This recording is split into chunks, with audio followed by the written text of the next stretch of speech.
Hello, gem hunter. You've probably heard of someone who found a gem and became a millionaire overnight. Luck or knowledge? What do you think is more important when it comes to finding gems in nature?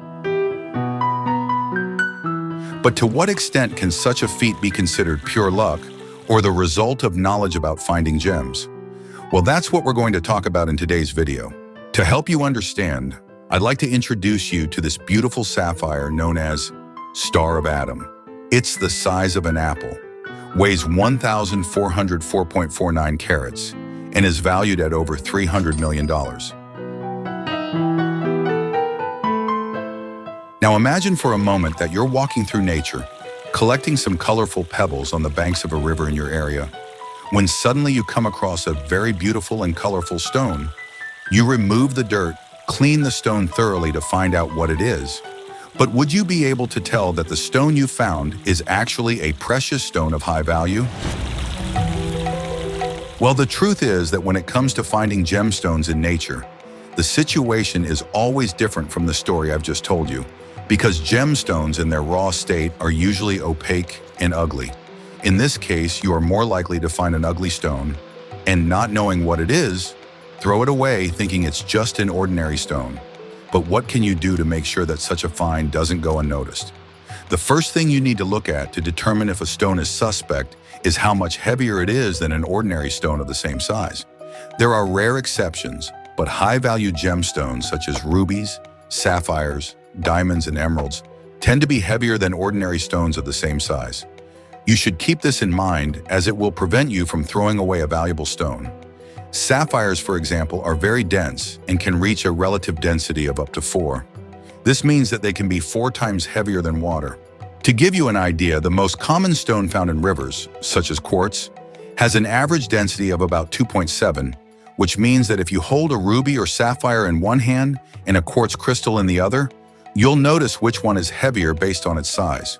Usually in the case of corundum minerals, which are rubies and sapphires, you'll find deposits of aluminous and ice in the same place, as well as other minerals such as malachite and mica, which can also be found in large quantities. These minerals are popularly known as satellite minerals because they indicate the presence of gems in your area. But the most important thing is to know how to recognize the gemstones you want to find. And the best way to learn this is to search for images and videos of these precious gems in their raw state, so that you can train your eye to recognize these stones in nature. Take this gray sapphire, for example. Most people would let such a stone go unnoticed because it's a stone that doesn't attract much attention. But suppose you find a very low-quality gemstone that can't be made into a valuable piece of jewelry. Should you give up your search? No, because a site with low or medium-quality stones can also indicate the presence of higher-quality stones. One fascinating story involves gem hunter Matt Batteridge, who found a sapphire of impressive size, almost the size of an orange, during a night walk on the outskirts of a mining area in Australia. The region is famous for being home to one of the largest sapphire deposits in the world, which doesn't diminish the rarity and value of Matt's find. In an interview with ABC News, he described the stone as extremely rare, weighing 834 carats or 166 grams. This is an unusual size for a sapphire, even if it is not considered to be of the highest quality. It is estimated that the stone is worth more than $15,000 in its raw state. Although the stone could be cut and sold to a jewelry store, Matt has not yet shown any interest in selling it, preferring to keep it in its natural form as a valuable family heirloom. Although the sapphire Matt found is not of the same quality as the famous Sri Lankan sapphires, considered the best in the world, the stone's considerable size makes it rare and valuable. In many cases, gems of inferior quality, such as this one, could easily go unnoticed by those untrained in gemstone identification. If it weren't for Matt's knowledge of the subject, he might have dismissed this sapphire as an ordinary stone. Can you identify a gemstone in nature? Perhaps even a sapphire like Matt's? It's important to remember that gemstones don't always show the beauty they do in nature once they've been cut. Often it is the cut that reveals the true splendor of a gemstone, which is why it is important to pay attention to the stones we find. In places such as rivers or gravel beds, for example, it is possible to come across rubies or sapphires that may look like ordinary stones at first glance. Knowing how to distinguish these gems from other rocks is a valuable skill that can make all the difference. There are gems that can be found right on the surface of the ground without the need for deep excavation. In the United States, the soil is considered ancient, which makes it particularly favorable for discovering precious gems without much digging. There are countless possibilities for remote and unknown areas that could be home to sapphires, as this type of gemstone has not been fully mapped or explored. Given the vastness of the country, there may be sapphires in your area and you don't even know it. Let's explore some important characteristics for identifying a sapphire in the rough. If you come across one, you'll know what to look out for. It's also worth learning about other gemstones often associated with sapphires. Sapphire is a type of corundum, a mineral with a hardness of 9 on the Mohs scale, the second hardest stone in the world after diamond. Interestingly, corundum also forms ruby. So where there are sapphires, there's a good chance there are rubies. Finding rubies or sapphires, even of lesser quality, is a good indication that other gemstones may be present, such as garnets, topazes, diamonds, and even gold. Not all sapphires or rubies are of exceptional quality or vibrant color. Often their quality is average or low, and they are even used only for industrial purposes. When looking for sapphires, weight is an important factor to consider. In a riverbed, for example, a sapphire may have a rounded, semi-polished shape due to friction with other stones over the years. The difference, however, is in the luster. Because of its hardness, the sapphire shines much brighter than the other stones in the river, giving it a slightly polished, almost metallic appearance. It is important to discard broken stones. Due to the high hardness of sapphires, you will rarely find one that is broken. They may have irregular shapes due to wear, but they rarely break.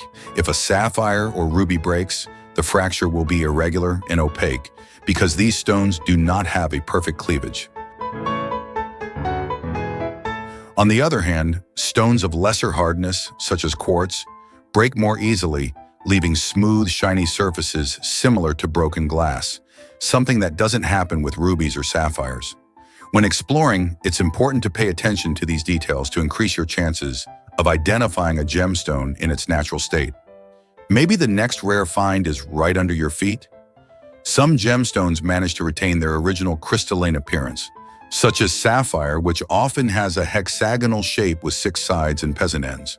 Although quartz also has a hexagonal shape, it is much more fragile and wears away quickly. That's why you rarely find hexagonal quartz in riverbeds or gravel pits, because its structure is more susceptible to erosion. Also, even in its hexagonal form, quartz has points that end in a pyramidal shape. Some sapphires can show an interesting reflection of spiral scales, visible when light is reflected on the stone at an appropriate angle. This phenomenon is more easily observed in less worn stones, where the surface retains more of its original characteristics. Rubies, on the other hand, can be more clearly identified using an ultraviolet flashlight, such as those used to inspect counterfeit money. Under this light, rubies exhibit an intense pink glow. Performing this test in a dark environment can help distinguish a ruby from other stones. It's important not to be fooled by shiny stones in rivers or very transparent stones. Most of these are quartz and have little or no value. Many gemstones in nature are not perfectly formed. An example of this is the sapphires found in North Carolina, which at first glance appear to be ordinary quartz. However, when you hold them in your hand, you notice that they are much smoother, have a distinctive luster, are very hard, and are significantly heavier. That's why it's worth analyzing every stone you find, especially in rivers. Doing the test to learn how to identify the different characteristics of gemstones can increase your chances of finding something valuable.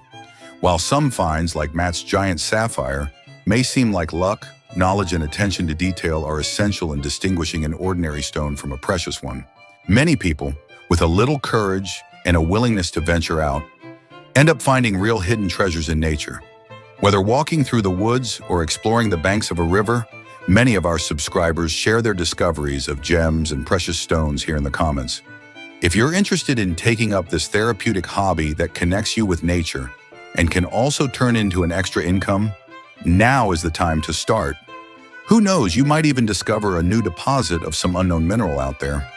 To help you identify these stones, we have several complete videos here on the channel about different types of gemstones, including diamonds. In them, you'll learn simple tests you can do at home to identify the characteristics of the stones you find.